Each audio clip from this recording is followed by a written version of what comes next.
The ocean is a big place, a huge expanse of water teeming with life.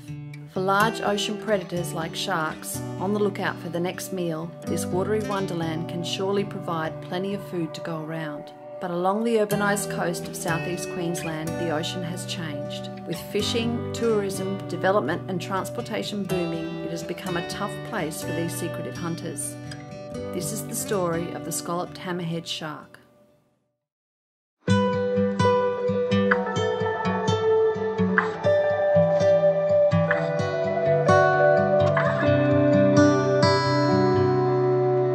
Today we're on an adventure out into the beautiful Moreton Bay Marine Park, a 3,500 square kilometre expanse of subtropical protected waters off the coast of Brisbane. We are joining Johan Gustafsson from Griffith University to learn more about the elusive scalloped hammerhead shark. Hi, I'm Johan Gustafsson from Griffith University on the Gold Coast. I am a marine ecologist. I specialise in sharks, particularly scalloped hammerheads. This morning we are at Moreton Bay Marine Park. Today we're going to go over to Peel Island and we're going to try to catch some scalloped hammerheads. The hammerhead shark, specifically the scalloped hammerhead, grows up to about 3 metres. They're the most flexible shark. It's the only shark actually that can turn on a dime. Their skin is covered in denticles. These are like scales or teeth-like scales that face backwards, and that's for hydrodynamics. That's why when you rub a shark, it's very, very smooth if you go head to tail, but if you go tail to head, it will cut your skin. The hammerhead shark has the most sensory systems out of all the sharks, over 600 sensors per side. Putting its head, it's formed pretty much like a hammer, and what it does is it uses those sensors underneath that hammer to scour the seafloor, looking for hidden prey like stingrays, and then it'll pin them down with its hammer, and then it'll start to undertake feeding. The habitats of the hammerhead shark pretty much include coastal environments as well as embayments. It's the only shark that actually moves in schools. This is due to the heightened neurological development of the hammerhead shark over other sharks, where they literally hang out in groups just to socialise, just to be as they are. And they'll do this as they migrate up and down the coastlines, basically from Sydney up to the tropical waters of Australia. They are found in Moreton Bay and other bays, especially in the summertime, where they'll actually come in to lay their pups. And as the water starts to cool down, they'll start to leave. One thing with the hammerheads as well, so they'll always come back to the place that they were born in. So this is something that's new that we're starting to discover, and hopefully with the tagging equipment that we do, we'll start to actually prove that.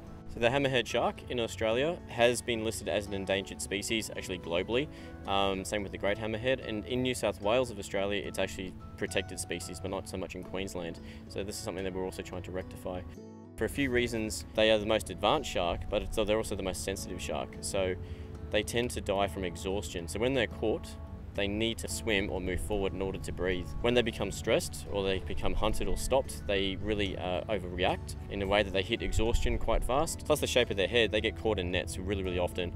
And when they get caught in those nets, they'll start to roll and they'll wrap themselves up into that net, then they literally can't breathe. Other factors affecting the population and abundance is plastic debris, as well as pesticides and other poisons that are lurking out through our waste.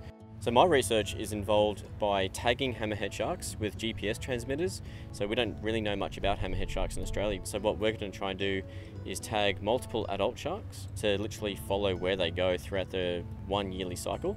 We also are looking into human impact driving their decline worldwide, so hopefully we can put this into reverse. We also need to spread the word that these sharks are not dangerous to swim with. They have smaller mouths than normal sharks, except for the 6.5 metre greater hammerhead, but there's been literally one case of an incident which was non-fatal in over 100 years. So how can you help to preserve hammerheads and prevent them from declining further? One is to spread the word that they are sensitive and we need to keep them. They are an apex predator for the marine areas. Stop littering any plastics in the oceans. Sharks do mistake these for jellies or turtles and other marine animals that they eat, so that stays within their guts and it clogs them, so they will actually die by starvation. Second of all, when you're fishing and you do manage to capture a hammerhead, if it's a small one, put it back straight away. Try not to keep them out of the water to take too many photographs, as they need to move to breathe and they need oxygen, so they need to breathe through the water. If you catch an adult, please don't take it out of the water. Take any videos or photos while it's in there, release the hook and keep it moving for at least 5 minutes before you release it back on its own.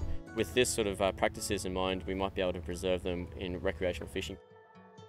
Bearing all of this information in mind, you and I can both save the scalloped hammerhead from further declining, as well as other hammerhead species. You can follow me on Instagram or social media. I'm Dr_Hammerhead, and we give a lot of talks and presentations as well on sharks.